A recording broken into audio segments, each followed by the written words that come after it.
The Montreal Screwjob comes to Chicago. Plus, who is in control of Monday Night Raw? We are breaking it all down for you on AFTERBUZZ TV's WWE Payback After Show. Stay tuned. You're tuning into the destination for TV superfan discussion, AFTERBUZZ TV.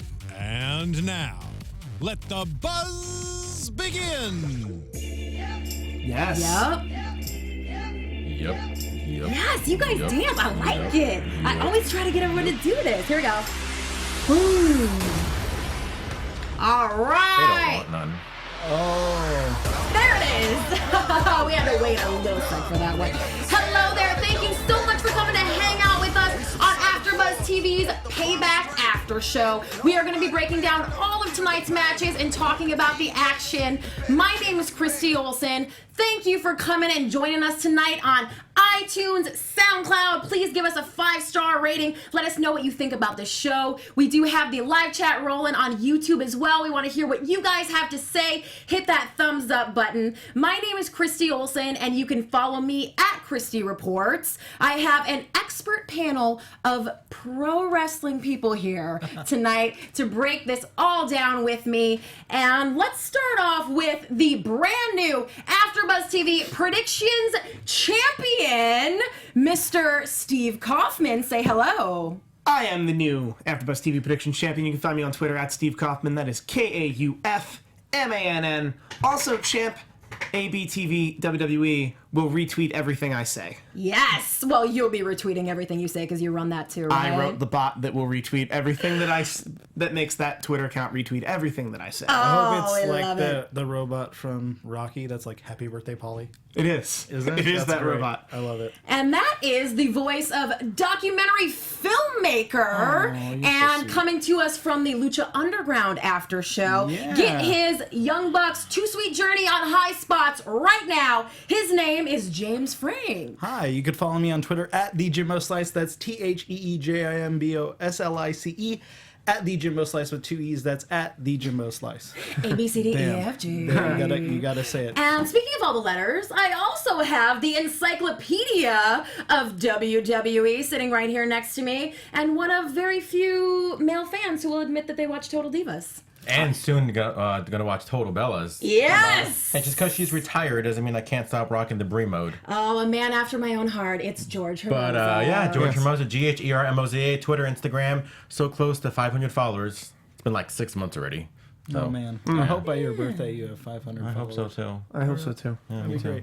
Good luck with that. Good times. All right, well, we're gonna see if maybe you can get some fans on board tonight. We're gonna tell everybody what we thought about this evening's big pay-per-view, which kicked off with a kickoff show, as it always does. Did you guys have any overall impressions of this entire evening? How are you feeling right now coming into this show? I feel a lot better than I feel after WrestleMania. Okay. And I think somebody kind of explained this to me, and it made sense the night after, the Raw after WrestleMania, that WrestleMania exists on a different timeline than Raws and pay-per-views. And on this timeline, Brock Lesnar's unbeatable, Roman Reigns is a top face, The Undertaker wins, and the Undertaker wins goes above out the anything window. else. Yeah. And like Jericho will beat AJ Styles, but AJ, whereas the next night AJ Styles is #1 contender, Roman Reigns gets booed out of most buildings, and there's still the grandiose of the McMahons, and that's kind of everything I liked about this show. Couldn't be encapsulated by everything I didn't like about this show, which is that match happened, and then we zoom out, and it's 3 McMahons talking about stuff. Yes. And I'm like, but there was just stuff in the ring, though. Plus, grandiose is one of my favorite words of all time. What were your takeaway thoughts, James? I thought the show was very reckless. And I have a feeling that tomorrow we're going to get a huge injury report that, like, everyone's banged up. And with a lot of people already on the shelf, I thought it was like, All right. I didn't James think is nervous. I didn't think they meant to have it be so reckless, but I just think like maybe it's because the way it started and like Enzo's injury, and it was just like, ooh. That is a weird way to like- start a show. Or like- you can't plan for those things, and you can't plan that. Sorry. Oh, wow. Definitely, Sorry, he went there. Definitely a wrench in the show right from the beginning. George, what were your overall thoughts? I thought it was a good show. All right. Well said. I hope that he says more later. Let's see if we can coax it out of him. Let's start with this first kickoff match of the evening. We didn't know that we were going to get this one in the kickoff show, right?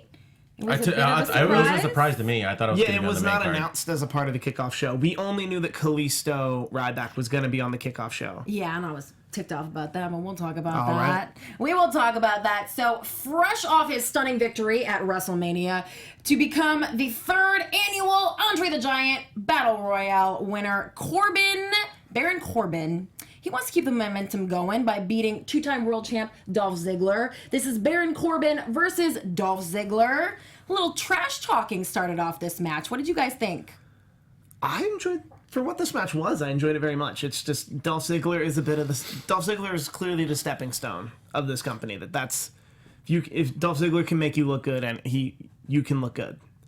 I also enjoyed the ending of this match, which none of us predicted. Which That's is true. which is that Ziggler wins not because he's better, because he's just in the ring more. He's more experienced. Because it makes Baron Corbin stay strong. Which Baron Corbin gets two names. Everybody else he can't be Baron or Corbin. Like I thought when they called him up there, you would have to drop your first or last name. No. Unless your name is something silly like Roman Reigns. I get it now. James? I only saw the highlights of this match before like the AJ match, so I didn't really get to see much.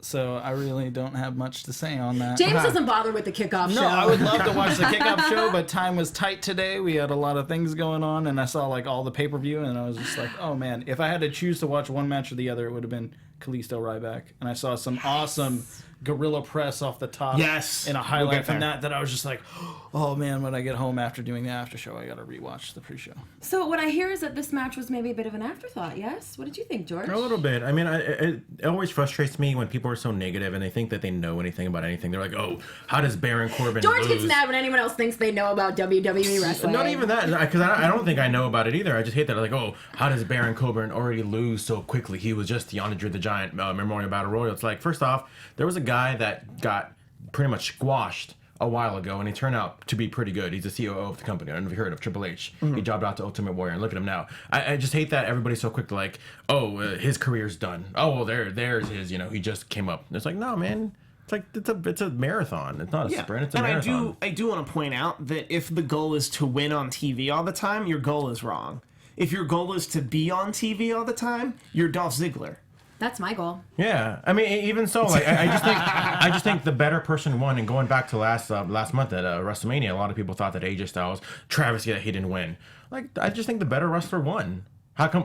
What is wrestling supposed to represent?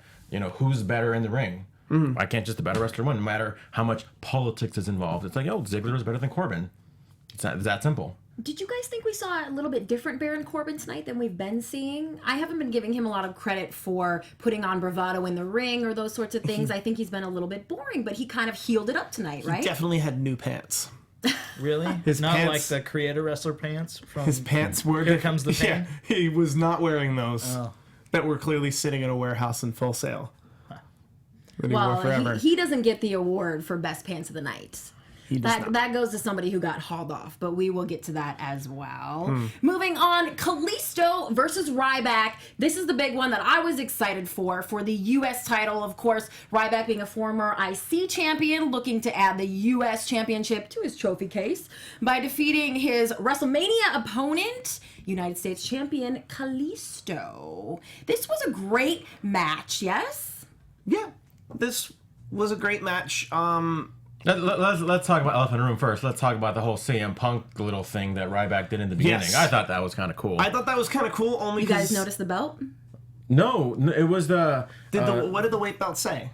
The weight belt said, hang on, I got it from a fan. To fill everybody in, in, there's a gif of it online now. Ryback did the exact thing CM Punk does on the rampway, which is he, like a Roman gladiator, grabs some soil and then dusts off his hands mimic-wise because there's no soil, and then says it's clobbering time, which is what CM Punk did. That's what that was. Obviously, people. he said it's feeding time. Yeah, but, or it's feeding time. But obviously, it's not the first time he's kind of done that, But obviously, I think he did it a little bit more so, considering where they were. Considering they were in Chicago, and considering what CM Punk has said about Ryback. And the belt said pre-show stopper. Just That's cute. FYI. I like that. Right? Oh, wow. Sassy. Way I to- love me some sassy Way to Ryback. just embrace what they're giving you. Be like, okay, I'm just gonna run with this, and then when that gets over, they're gonna be like, oh, well, I guess we'll give him a belt and then take it off him. But I thought this was a fantastic match, to be honest with you. Maybe one of Ryback's top 3 matches since he's been on the. That's including Skip Sheffield. Yeah. whoop whoop whoop. No, it's yep, yep, yep. You're thinking of Zack Ryder.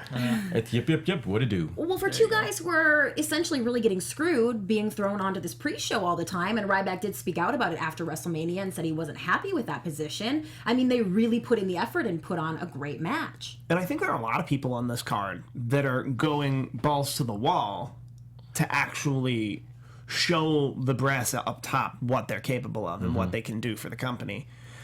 My only issue was just that this is the 3rd meeting between Callisto and Ryback in recent memory. It's probably Extreme Rules is likely going to be the 4th. There's nothing wrong with the match or even either performer. It's just you're not doing any favors for either of them by keeping them in the same stagnant, like pretty much holding pattern or feedback loop. And it's even worse because Ryback keeps losing. And I think that's big picture needs to change. But the actual match itself was great, and I loved I guess anything from the top rope we'll just call the super military press. Yeah. That was wonderful. I love any time Ryback gets up on the top Oh, rope. of course you do. We're aware. I mean, I'm just saying. There's such great potential in this feud to be like strength versus speed, and that's what they just need to embrace. And it shouldn't be on the pre-show. Like, hopefully, like they prove tonight that like next pay-per-view they'll be like the match that either opens the show and really blows everyone away, or Yeah. that's like I think not. this feud's done though. You think so? Yeah, Well, I think so. so that kind of leads to my next question. I don't understand the idea behind keeping the belt on Callisto.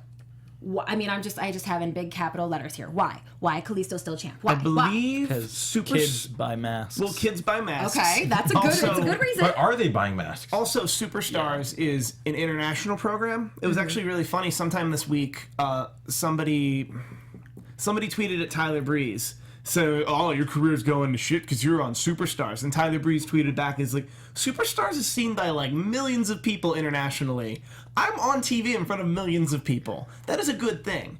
And Callisto's been on Superstars and Main Event a lot, which is those international products where he'll sell a lot better because he's a dude in a mask. And in wrestling in other cultures is a lot more based around a dude in a mask.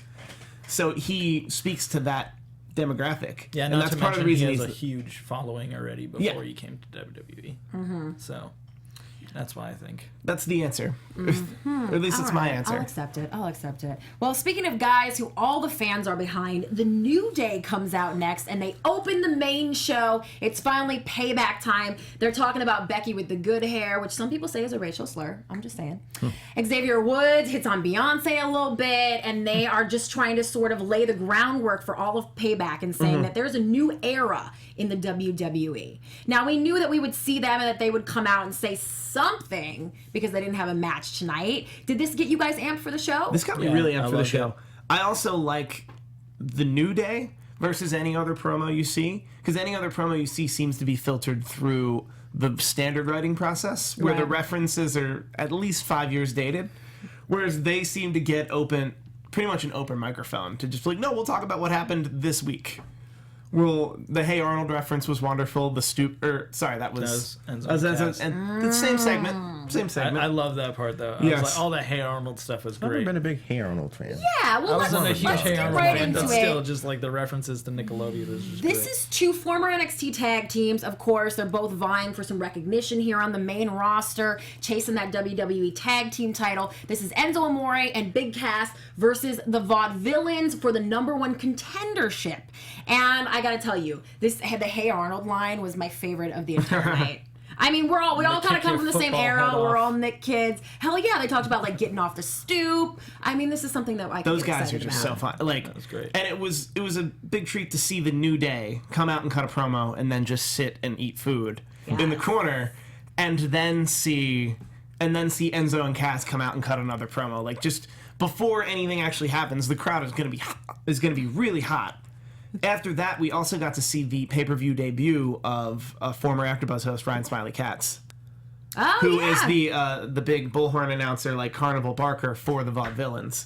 So that was exciting to see him on on a WWE pay-per-view, introducing the vaudevillains. Hey, Ryan. Yeah. I think we're all stuttering through because we have to now talk about the thing that happened. Yeah, 3 you know what? minutes Let's after cover what the we're poop talking pants about. first. Yeah, the Before poop we pants, get- The poop and pants. and the Chewbacca jacket and the Yeah, holster. that and the was great. the pocket The holster gear was thing. excellent. Styling and providing as His usual. gear is on fleek. You guys noticed the emoji on the Yeah. butt? Yes. He said Right that between for a the minute. two ladies. And interesting enough, at the very beginning of this match, it kind of all went to crap. So we are very glad to report, by all reports, that Enzo is all good. Yes. He has passed all of his tests. They're reporting that he's being treated for a concussion, but have never said that he tested for a concussion. Correct. So maybe more details will be coming out by tomorrow, but by all accounts, he is doing just fine. However, this was really a damper on the entire pay-per-view and not the best way to maybe kick off a show, right? There's a couple things I felt about this. Number one, I think they're doing great bringing up the vaudevillains, unlike they did the Ascension. They didn't change them at all. They're letting them keep their entrance. And as bad as this injury situation was, they need to run with it and make it like, that's why Gotch is the strong man and the violent muscly, and he didn't care. He just wants to beat people and win. And with that, cutting that match short, it gave the next match time to really prove, like, watch what we can do, guys. So that's the positive from the negative that I took from this, definitely. That's definitely also. Yeah, but we're not going to talk about the actual spot. Also, I think this does. Also, I think this does give Enzo and Cass even more moving forward because let's say Enzo's probably not going to be cleared to wrestle tomorrow night, but he's released from the hospital. He can still talk. He He might just needs come. the mic. Yeah, he'll that's all come he out and needs. talk, and then Kaz will face one of the vaudevillains, and like that would give us a place to go. And then a character who was a lot of things but wasn't sympathetic gets to be sympathetic. Because I don't think that's a word you'd have used for Enzo Amore until right now. For sure. I mean, most of us have the luxury of getting our dreams crushed in the privacy of our own home. We don't have to have it played out on TV in front of millions of fans. And that's definitely something that we can feel for him about, right? Yeah. Well, and yeah, I think all reports are good that his dreams aren't crushed and he'll be back on the road more. Okay, good. It was like Jerry Maguire, at the end of Jerry Maguire. Yeah. And he just takes the phone. Yeah. He's like, let me enjoy this. And he for a starts just second. dancing and yeah. Well, you mentioned that this little snafu left a lot of time for the next match, which was by far the most personal match of the evening. Of course, Kevin Owens versus Sami Zayn. These guys have been friends for over 14 years. They've been enemies. They've been tag team champs all over the indies, including PWG. But this is by far, I would say, their greatest rivalry. Yes? Yeah. Yes. How were you guys feeling going into this? It almost seemed like Kevin Owens had a sort of a freaked out look on his face coming out after this whole Enzo and Cass thing. Did anyone else pick up No, on I caught that too. A little bit. Right? I mean, But he obviously, they ride together. Actually, I think they actually share. They ride like they. I think they tweeted. wow. He tweeted I it. didn't know Yeah, because Kevin Owens tweeted the picture of Enzo up in a hospital gown Yeah. before he was But yeah, released. they all ride together. I have one small thing about this match, but I kind of want to maybe get my point across first. Is like, what's the purpose of this match? Maybe I have it wrong. What's the purpose? No, of the match? but you're like, what are they actually fighting for? Yeah. They're trying to. They never really said it, but the implication is that they've known each other forever and they fought forever, but they need to know who's the best. So is that it? It seemed like Kevin Owens thought he needed to get it out of the way and beat Sami Zayn so that everyone could stop talking about it. I think it was he had to prove to himself and everyone that he hasn't been riding his coattails and he did this on his own. Who, Sami Zayn or? Kevin Owens. Because I saw one thing and I was like, oh, why'd you do that? Sami Zayn went for a pin early. That's the only beef that I have with this match. It's like, here you have this guy who put you out of action for like, what, 7-8 months back in NXT, maybe even put your main roster call-up on hold, and then you're going to try to pin him in like 2 minutes? No, I want to see these guys beat the living crap out of each other. That's my only thing about the match, but everything else, I thought it was fantastic. That is something I did not notice, but you are correct. I There would- was a, little but things no, I there noticed was a that. We quick, call like, that nitpicking.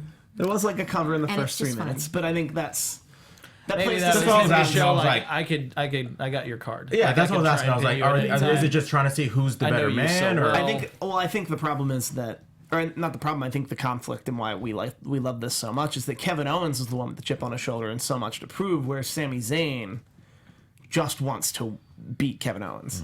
Kevin Owens, it's more about I want to beat Kevin Owens and I want people to like me and I want people to understand that I didn't ride his coattails, that I am this good. Like that's a chip on your shoulder, whereas Sami Zayn is just, no, I'm not good. I just want to show everybody. But Sami was the one who ended up dropping the F-bombs, and he had, He was heated a little about tirade. He was fired up.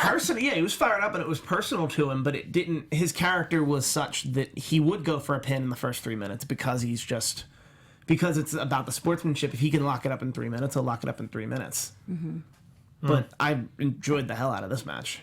I love the pacing and like the story they told, and it was pretty much like a PWG match, just toned down a little bit for WWE. Like when he slingshot suplexed him on the ropes and then he bounced off and landed back on the mat and he hit the senton. I was like, oh. And then they were just doing like move for move, clothesline. Oh, I could go with you. I could go with you. And I loved, it was funny when he hit the Michinoku driver and Michael Cole's like, Blue Thunder Bomb. Oh, yeah. Blue Thunder Bomb. And then he actually hit the Blue Thunder Bomb and he's like, Blue Thunder Bomb. No. We caught you. I know. Player is keeping his guard up. Yeah. I know. Player is keeping his guard up. I know a lot of people are upset. They're like, "Oh, they should have been at WrestleMania." It's like I like that it was at Payback. It was like good. it kind of got more of a showcase. It wouldn't have gotten lost in like a 6-hour telethon. You know, I like that this is pretty much standing out to the point where it might even be the best match of the night. And I really think this is the beginning. And I know they're teasing it, but I really think in some ways, in like 3-4 years, I think they are going to main event at WrestleMania. Agreed. I also think somebody posted somebody posted a GIF. Do you remember Peter Griffin and the chicken from Family Guy? How could we forget? That they just keep fighting. That there was never there's actually a reason they just keep fighting. They just keep fighting and it just keeps getting I know epic what and you're keeps talking growing and growing and growing. And that was their comparison to these two. I think there are just some feuds out there that just fit. You know, the Brett and Shawn, Rock and Hunter. You know, Austin. and Shawn. Like The Rock and Triple H could happen tomorrow. Kurt Angle, Brock Lesnar, just over time. You know, Hogan, Savage. Just like this is going to be one of those feuds that I think is going to be, relevant whether it won 5-10 years like they do. Cena Orton. Because it looks like they're backburnering it. They know what they have here. They might be teammate. They might even be tag champs sometime soon. Yeah, maybe, we're maybe gonna not. let them fight this one time, and then they're not gonna fight again for like three But months. I think it's going to be one of those where it's like Sami Zayn isn't going to win for like a few years because it's going to make that big one. Maybe It'll be even like at a WrestleMania, the we're Tommy like, Dreamer. yeah, he never beat me. How's he going to beat me at WrestleMania? Oh, he won. It's going to make it so much better. Yeah.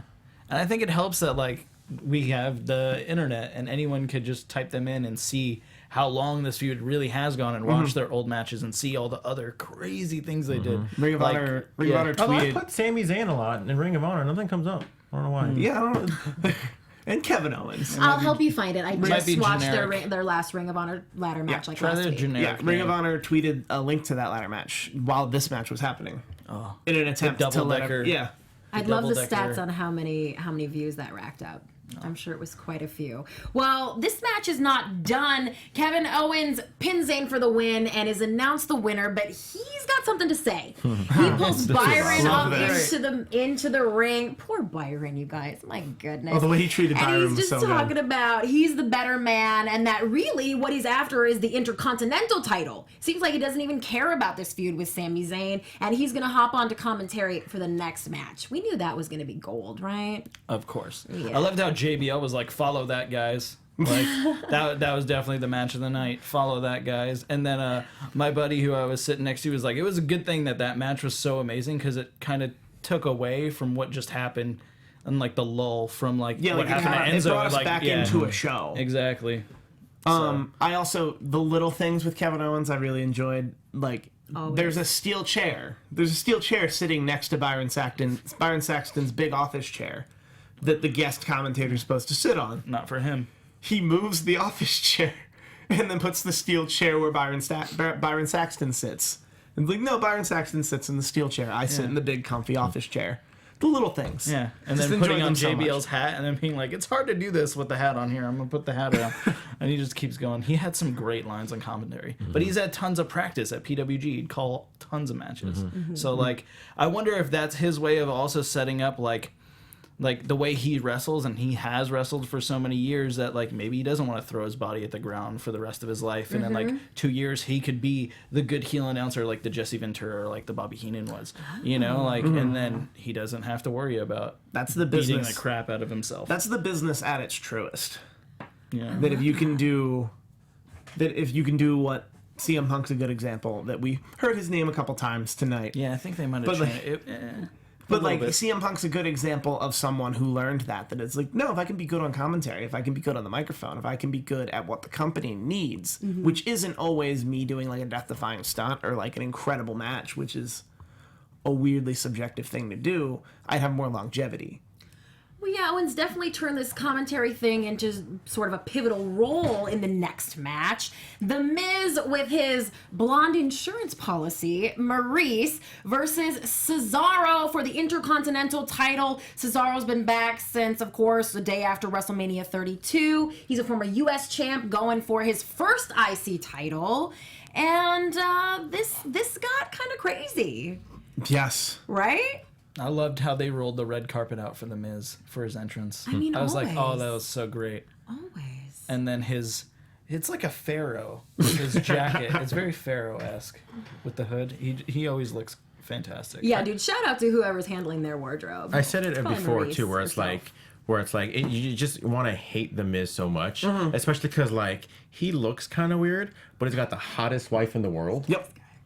And it makes you hate him even more. Well, because Christy was sitting next to me at the Raw after WrestleMania, which we didn't know until after the fact had been pitched to you guys, the home audience, as like, we're living in a bizarro world. Yeah. Everyone's doing crazy things. Like we weren't privy to that information. But one of the things I did notice is the only person who did their job in the sense of came out and got booed when they were supposed to get booed was The Miz. That Raw After Mania crowd hated The Miz like they hate him in any other city. It was rare for that night. What's the Miz? Yeah, exactly. That The Miz, you hate The Miz. Well, and even during the match, he's throwing his foot up on the rope. I mean, before everybody else got involved, this was still a fantastic match. Oh, yeah. I thought it was a great. good match. Did this make you like Cesaro more, Christy? Because I know No. not at all. Really? What Christy don't you not like about him? I just think that he's not exciting. He's not exciting to me. He doesn't have the mic skills to appeal to me personally. I was just saying this to someone today. I know that he's 100% in the ring. 100%. But to me, that's only about 25% of being a WWE superstar. And I just don't see the other 75 in him. I call him Double Oboro. Wow. See, that's what and I know that a lot of people won't agree with me, but you know what? Maybe that's okay. That's what I hate is that they're trying to make him into like a 007. Yeah, where it's not like, a fan dude, of first that. off, the guy looks, I said it before on a previous after show, he looks like identical to Jason Statham. Yeah. So if I was like the writers, I'd be like, hey, I need you to watch every single Jason Statham movie, write down the coolest thing about his character, because there's a lot of cool things about Jason Statham, especially like in Italian Job and whatnot. I'm like, that's who you should be. Yeah, but that's 4 years Cesaro, are you or plus listening? old. Exactly. No one cares about that makes now. perfect sense in this world. Yeah, like no one cares about Jason Statham now. What do you mean? Jason Statham, awesome. But to get Handsome back Rob? to get back to Cesaro, I think I disagree with Christy that I think he is there, and I think we're finally getting to see the Cesaro that doesn't have to say much. Who would you put as his mouthpiece? Because if that's what he really needs, who would you give him as a mouthpiece? They gave him a perfect mouthpiece and it didn't work. Yeah. But No, That's not- because that's like not the other Paul person's Heyman fault, makes though. everything about him. He doesn't. Yeah. He doesn't let anybody else That's not get the other attention. person's fault. Can Zeb Coulter come back and talk for Cesaro? sure. I think that would rehash too much of the It's just a him little and too- Like it- Swagger. it thing. Could worked- Dutch Mantel like come it back and worked- talk for Cesaro? Like it worked before, but yeah, I think it just kind of in the past. Yeah, but I want them to try without a mouthpiece. I think he's got it. I think they just need to put him in a position. Because, like, what was he really fighting Miz for? For the Intercontinental Championship. But, like- next. Okay. But, like, there could have been a little more. What does the Intercontinental Championship mean to Cesaro? And if he didn't convey that, that's what he needs to be saying. It's not that he can't talk. It's what is he saying? Well, how important could it really be when this ended up sort of being about Owens and Sami Zayn comes out of nowhere and attacks Kevin Owens? We get this whole melee at the end that ends up with Owens and Zayn back in the ring. Owens attacking The Miz. Maurice pulls him out. I mean, when Kevin Owens is standing at the end of a match that he wasn't even in, holding the title, you got to think he won at least theoretically, right? Or, well, no, the person who held the title and the person who was fighting for the title were second fiddle to Kevin Owens. My honest to goodness thought with Kevin Owens and saying I'm refocusing, I was hoping he'd say I'm refocusing and I'm going after the World Heavyweight Championship. Me too. I thought he was going to go there. Like- But now I think they're setting up for a 4-way Yeah. for the IC belt. Because you have to keep Zayn and Owens across from each other, but not a one-on-one. You need to back off on one-on-one matches. They need to be across from each other in an Extreme Rules 4-way. They need to be across from each other in the Money in the Bank ladder match. They Which I'll need to be at. Yay. What? Yeah. Oh, me too. I'm going to It's in Vegas the week yes. after. All right. Well, let's move on to a man who is no stranger to putting on a show in Chicago. If you need some evidence, just check out that WWE Network, the August 9th, 1999 edition of Monday Night Raw. And he is facing the host of the Ambrose Asylum, which I love, the Lunatic Fringe, Dean Ambrose. This one had blood, lion salts, my goodness, a crazy match. Yes? Oh, love these two. They went balls to the wall for sure. They did, and they had the time, and they put it in. Definitely. They did. There was I think we're all trying to cite specifics where all we had was like, no, this match was great. Yeah, right? I mean, All the things with the flippies and the stuff. I just loved how like Dean did a lot of mocking to Jericho with like the pin on the outside, the classic Jericho, come on baby pin, and Yeah. then like Jericho would mock Dean when he got back in the ring, and they just had a lot of great back and forth. Jericho's dive, like at one point Jericho like threw Dean into the ropes, or like Dean was in the ropes and he ran and like kneed him, and I thought we were gonna have like another Enzo moment. And I was like, oh man, and then like Dean dived out of the ring and totally like nailed Jericho. You see Jericho's head hit the back of the announce table, and I was just like, oh, I had flashbacks of when Daniel Bryan and Jericho wrestled on NXT, and Jericho like turned him on the crossbody, and he like nails his like lower back on the table. Oh man, it was just very rough and hard hitting. This should have been an Extreme Rules match. Yeah. You know, like And maybe that's what they were building up to. Is that what Do we think this keeps going? I mean, who else are they gonna put those guys with? there was talk of putting Jericho all the way up top with Really? the Bullet Club. It's probably not happening now, but like, I would want to put Dean Ambrose in another title picture, and then I would want to put Jericho, build towards Jericho with like a huge box office draw at SummerSlam. When Jericho he's still there. slingshotted Dean over the barricade into like the timekeepers area, my buddy Stradley turned to me and he's like, I wonder how Renee Young is backstage when she watches his matches. Oh, man. And I never really thought about that until right there. I was just like, yeah, I wonder if she's like the Bellas that are always like around the monitors and making sure their guys are okay. And like if she even has that luxury, because she's got to be doing interviews back First there. off, and other she's on stuff. the panel, so she's probably watching it from the panel. But yeah, I'm sure she's thinking the same thing, but just from that pre-show panel. And you know we're definitely going to find out when we see her on Total Divas this season. I'm guessing the intro to Renee Young will be her watching his match and freaking out. Yes? Possibly. Yes. Speaking of that pre-show panel, our very own Kathy Kelly would have been the host of the Social Media Lounge, but I'm hearing she had the flu. That's what I'm hearing. That she would have been the host of the Social Media Lounge for the Payback after show. Oh, So, well, get well soon, girl. Drink that orange juice. That's right. Meanwhile, Mauro Ranallo is talking to AJ Styles. We see Sasha Banks talking to Shane McMahon. And I thought they were setting up a brand split right there. Anyone with me on that? They really, really They're wanted teasing us. They really, really want us to think there's going to be a brand split. They do Got me not. convinced. They do not have the infrastructure to do another brand split. I think NXT is technically their Yes, brand that's split, the basically. closest thing you'll ever see to a brand split. Like they don't value SmackDown high enough to ever make a split unless you want to make you want to make Raw number 1, SmackDown number 2, NXT number 3. Well, if SmackDown wasn't taped, it would help so much, because like in today's age, everyone knows what happened this weekend, and like then people are like, oh well, I read it, you know, but like everyone wants to tune into Raw. There's just something about it being live. I was just listening to like Kevin Nash on a podcast, and he was saying like the reason why NWO didn't really do much on Saturday night is because it wasn't live. Monday Nitro was live. It just there was no pizzazz factor if it wasn't live, and yeah, just something about it being live. It's just You just can't. Well, the next live match we've got to discuss, Charlotte with Ric Flair. She is the women's champion versus Natalya with Bret Hart, who knows Chicago very well. He was inducted into the Hall of Fame there in 2006. And this is already being dubbed by fans on social media the Chicago Screwjob. Can we talk about what was good about this match? Before We we could talk start about there. what we hated. Yeah. No, I think we need to start with the good. Natalya, Charlotte put on a wonderful match. As always. That did not need Bret Hart or Ric Flair. Of course. No. At all, and I think my honest to goodness hope was that there would be minimal to no outside shenanigans from either of them, which was kind of true. Like, we got like one Flair out from the outside spot, but otherwise it was just them going and looking equal to each other. And they really went, it was great. Yes, anyone else have good things before we get into what we did not like I about love this seeing match? Bret Hart. I was happy to see Bret Hart. Bret Hart was always like one of my favorite wrestlers. He's in my documentary. You can find it at highspots.com. Especially in Chicago. We're not only Hall of Fame, but WrestleMania 13. Yeah. A lot of good things in Chicago. Yeah, definitely. All Deep dish right, pizza. so let's get to it. Let's get to this big finish. Am I the only one who liked it?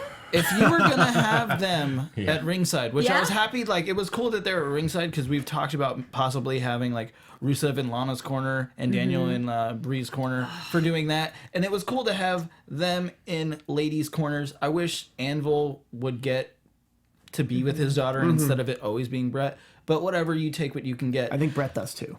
Yeah. I heard even going into this, Brett was not on board as much as he's like, I'll show up, but like.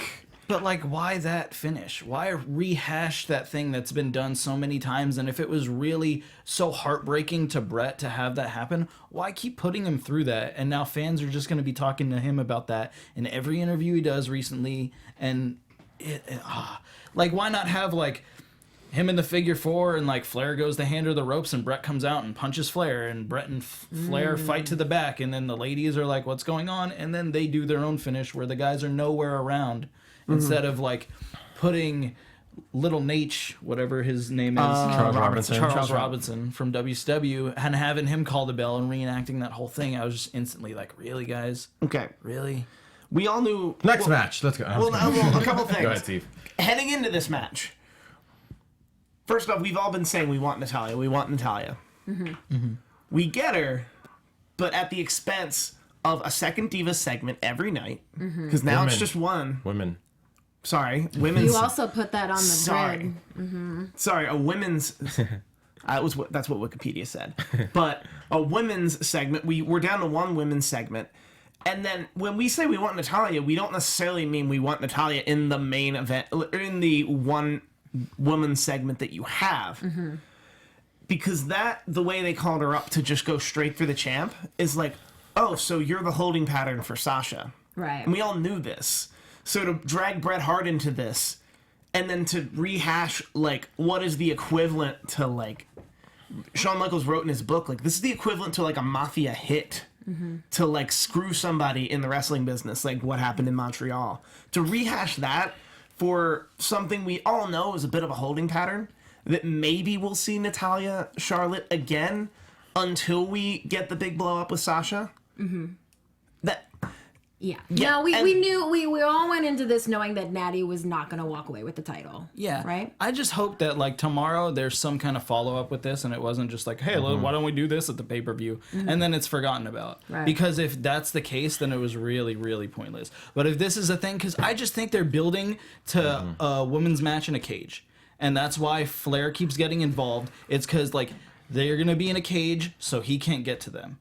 And I don't know who it's going to be. The people I was watching the pay-per-view with were like, yeah, but then, like, Charlotte needs to go against a monster. So I was like, well, Nia Jax, maybe. But, like, I think that's what they're building for is, like, a women's match in a cage. And if tomorrow it keeps to that and that's not just an afterthought. That's sensible. That'd be the only thing that would kind of like help me out because as far as what I know, I think, and more so Charlotte. I think it's a shame to Charlotte because she doesn't get to show what she can do. We all know she can wrestle. We all seen her have great matches without Flair. But I think Flair's there so much, and I know she's a heel. I know trying to get the heel heat, but it's just that he's always interfering. It kind of put a damper on the women's match at Mania. Kind of put a damper on her amazing match with Natty on Raw. Put a damper on this one. I don't mind the actual finish itself. It's just that like He outshines her. No, not that. It's just like here we are in this women's revolution, right? What are they trying to compare themselves to? Ronda Rousey, the women's soccer team. They're not, you don't really hear about them winning with shenanigans. You know what I mean? You're trying to put them on. So when people are talking about Charlotte's being the cornerstone of the women's division, well, you mean she keeps winning with Daddy? It's like, or she keeps winning by cheating. I don't mind the cheating part. I'm just mind the here we are, the women's revolution, but a guy's winning the matches for you. Well, you guys, there is a new era. Maybe this will all be changing. Vince McMahon says a new era on Monday Night Raw. He comes out to, surprise, surprise, a ton of CM Punk chants. What's funny real quick too is Vince was like, oh, you guys are still doing that? And I'm like, dude, you're still doing the Montreal Screwjob? That's exactly what I said. That's exactly what I said when I'm watching the TV. Really? You're mad about them for doing a CM Punk chant that's only 2 years old? Sassy in the Brie like Mode that. shirt, this one. Well, Stephanie and Shane both come out. They're talking about what everyone did right and what they did wrong. Vince ends up saying he wants this to be a collaborative effort. Stephanie and Shane are both going to run Raw. I love this. He's just telling them, figure it out yourselves. He's done. 2003 I call. would They have want their liked- storyline back. Yeah, I would have liked that if they did it as a web exclusive, tomorrow morning. it was- Like they could have put like 3 matches. Hey, in they here. had time. Yeah, they had a lot of time. But they That should have been that. Ryback Callisto. That should have been Ryback Callisto. I agree with that too. That should have been the Emma match we didn't get at all. Like that. Oh, Emma, yeah, she exists. That's Yeah, right. like that could.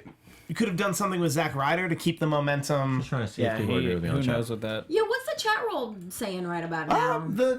Somebody just said my favorite movie is Titanic. I'm sure that's completely out of. There's a lot of CM Punk chants Listen, in the it's chat room. late at night. We understand if you guys are a little off Speaking topic. of movies, I always laugh with this whole like he's the guy. This is the guy. It just makes me think of Swingers when they're like the guy behind the guy. Like that's all I think of. James, whenever you I are hear so that. money you don't even know. You don't it. even know it. And like on Roman's way to the ring, they said this is the guy 4 different ways. Just like drilling that home. This is the guy. He's our guy. They're priming us. You know? It's just Because like, whether oh, we man. like it or not, he's our Cena. Are we all in agreement that we're okay with the idea of the conflict at the top so that you can get a heel? Because what I always disliked about Triple H and Stephanie running Raw is that they, for whatever reason, felt like they could be heels and faces whenever they felt like it.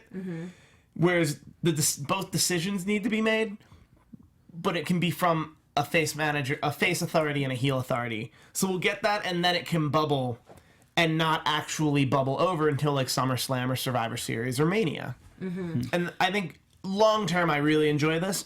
Short term, I really wish we had gotten some more matches. And I honestly felt a little robbed. Like I felt like I should have paused it and watched Camp WWE, which was available at that moment. Because they released it VOD before they aired it on the show. No, and you're right. And the lines of heel and face a little blurred in this last match. Let's get to the main event of the evening. AJ Styles versus Roman Reigns for the WWE Heavyweight Championship. Of course, AJ Styles has held belts all over the world. New Japan Pro TNA, he's been there. He wants the WWE Heavyweight Championship. Guys, I don't know about this one. Talk me through it. Talk me through this one. What'd you think Wait. of their gear? I thought Roman's gear looked like Tron. I was like, why is he wearing like a Tron outfit? You know, he just doesn't get saucy enough for me with the gear that I don't even pay attention anymore. I believe Steve Austin says it on his podcast all the time that Roman Reigns needs to straight up ditch a flak jacket because it makes you look weak. If this is the guy should not Said need. the man who was promoting his CMT show during a WWE pay-per-view show. Yeah, well, I gotta take a quick pause for the cause. Promote my CMT show. Anyway, Sounded more like Jim Ross than Austin. it's an amalgam. My Southern is all one Southern. I just feel. I don't know where, but no, I feel like Roman Reigns is almost there. he's just not there yet, and I think the wrong people are making those decisions. They remodeled the vest a little to have this brown trim, but it's still like a sleeveless biker jacket with that spine, and it makes him look a little sissy because he needs protection. I'd just like to point out that we are talking about wardrobe right now, and I didn't even start this conversation. I wanted to try. I always want your opinion on this. I mean, I don't look good to me all the time. I thought there were some hard-hitting clotheslines in this match. At one point, JBL was like, "That's what I'm talking about." In Japan, when you hit one of those, we yell "Lariato." I was like, "Oh yeah." But the best and craziest thing, and I jumped out of my seat, was the flying forearm to the outside through the table. Because like, they didn't move any TVs. They didn't make you think like, oh, they're about to do a table spot. It was like, oh, he's going to hit him. And I had no idea that table was going to break. And then that table broke, and I just like, oh my god. And it was also only like 6 minutes into the match, too. Yeah. I thought it was going to be over. The spot was out of, like, it felt like, wow, why would you do that 6 minutes into a match? And then you realize that that's the finish. Right? This match could have been over several times. I have one. Shane came out and made an announcement. Stephanie came out and made an announcement. George doesn't seem too happy about it. My God. What's wrong, George? I think we all have the same beef that when they announced that AJ Styles is for the count out win. Whatever. Why did he just break the count? He's trying too hard to get Roman Reigns back in the ring, and he had time to go in the ring and go back out and have the ref start over. That's a heel thing to do. No, it's not. That's a wrestler thing to do. I've never seen a face break a count. Why would you want to break down? You're fighting for the WWE World Heavyweight Champion. No, but that's logically I'm with you. But just historically, I have never seen a face ever break a count and ever need to. Twitterverse. We need some prove me gifs. wrong. Oh man. But I have never seen a face on a televised match on the count of 8 run into the ring and then run back out. And of it the have ring. to be bonus points if it's a non-title match. But Yeah. it's like if it's a title match, come on, dude. You'd rather get a count out victory. I mean, the DQ finish I can understand. But it's all a moot point anyways, and Shane McMahon just restarted the match anyways. Of course, And Stephanie McMahon. and maybe he knew that. And now technically AJ Styles has 2 wins over our world. Over Well, the they world. it yes. restarted. Still one match. You restart the match It's twice, still so one it's match. the same one match. No. He won twice. Well, the Usos came out and got involved, and perhaps one of the first times in their career that the Usos have ever gotten booed. I thought the Yes? Usos were gonna come out and help AJ, and then like Gallows and Anderson and them would be the Bullet Club, or whatever they would call them. But I was like, oh, what if they turn on their cousin and then they're part of that crew? Because there are other Samoan people that are in the Bullet Club that are still in Japan. I am not an idiot. A lot Sorry, of I'm people... just responding to the chat room. Aw, that's nice. A lot of people were expecting even a Finn Balor. I was expecting So many a people were expecting this because why else do you drop your title on a house show other than to elevate your house shows? But I think there's a high probability we'll see Finn Balor tomorrow night as we move forward with whatever we think this Bullet Club is. I think they're playing up the idea that AJ Styles is an innocent observer to what Gallo. I think he is. I think To that what those the two- best. That's I think the cute. best way that they did that was when everyone was fighting on the outside and he was just on the top rope and Roman knocked him off onto everybody. I was like, that that was genius. he didn't even knowingly make that choice. Yeah. He's being Rikishi'd, if you will. Yeah. Oh. Rikishi who hit Austin with the car It was to me, help The Austin. Rock. Well, we shall see if he gets his rematch tomorrow night on Raw. It seems that both Stephanie and Shane are in agreement that he should get one, and it should be an Extreme Rules match. Are you guys excited about this? I'm excited about this. I'm excited it's likely going to be some type of stipulation like a chairs match. Of Or, That is already an Extreme Rules match. oh, did they say it's an Extreme Rules? That's how I interpreted it. I interpreted it That's as what I at got Extreme also. Rules. I would love for that to be an Extreme Rules match.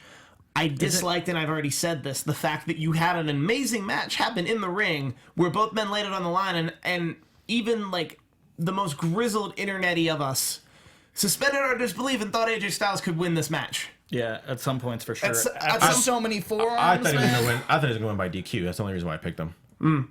At some point this morning, I was willing to put $100 on him at 4.5 to 1. Wow. Wow. Mainly because I wanted to see the line Now, jump to if 2 it to was 1 three and then watch matches- the internet go If insane. it was 3 matches, then you would have won twice. I don't think that's how sportsbooks would take that. But man, I didn't like that they made it about them again. That it couldn't just be about your champion and a good challenger. It has to be about I'm Vince McMahon and all of this is mine and my kids and and the fruit of my loins. Well, like that's how that felt at the end. And that was my only gripe with this whole show is that it felt like an indie show with the good matches if Vince McMahon showed up 3 times. Oh, gentlemen, we've had some conversation tonight. Is there anything that you would like to add about this WWE Payback 2016 pay-per-view show? I thought all the matches were really good, but I have a feeling that a lot of people got hurt, or they're definitely going to be feeling it tomorrow for Raw. Yeah. Definitely. Which is weird because that match where somebody did really get hurt happened so soon in the card. Yeah. That you'd think people usually like slow their wheels down Like when they see dial it something back. they dial it back when they see stuff like that happen. But everybody's went balls to the wall here. Because That's how we like it. But I can see that this was like a new era in the way they want to present their product. Or at least fool us into thinking that. Because next WrestleMania, it'll just be a continuation of the last WrestleMania. It'll have no continuity. As you said at the beginning of the show, New WrestleMania era. is totally different than everything else. WrestleMania has its own canon. Yeah. It is a new era, and we will be covering it all here on AfterBuzz TV. Guys, I'm sure you've said some things that the fans both agree and disagree with tonight.